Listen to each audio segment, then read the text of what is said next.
വിശപ്പാണ് ഏറ്റവും വലിയ വേദനയെന്ന് വീണ്ടും വീണ്ടും കാണിച്ചു തരുന്നുണ്ട് ഫലസ്തീൻ ജനത.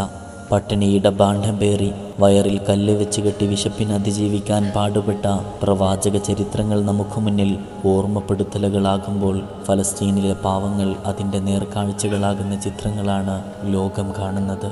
അമ്മിൻ്റെ പാലിൻ്റെ മധുരമറിയേണ്ട പിഞ്ചോമന മക്കള് വറ്റിവരണ്ട തൊണ്ടയൊന്ന് നനക്കാൻ പാടുപെടുന്ന കാഴ്ചകൾ മനസാക്ഷിയുള്ള മനുഷ്യരുടെ ഉള്ളുലക്കും. വിശപ്പും ദാഹവും സഹിക്കവയ്യാതെ ഉറങ്ങിപ്പോകുന്ന നേരിൻ്റെ കാഴ്ചകളാണ് ഗസ.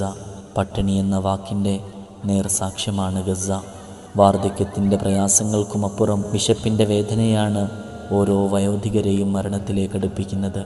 ഇത്രയേറെ ദുരന്തം പേറുന്ന മനുഷ്യരെ കണ്ടിട്ടും അലിവ് തോന്നാത്തവർക്കുള്ളിൽ മനുഷ്യത്വത്തിൻ്റെ അംശമെങ്ങനെ കടന്നുകൂടും?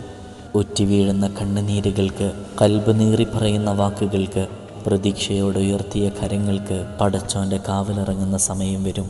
അന്ന് ഗസ ചിരിക്കും.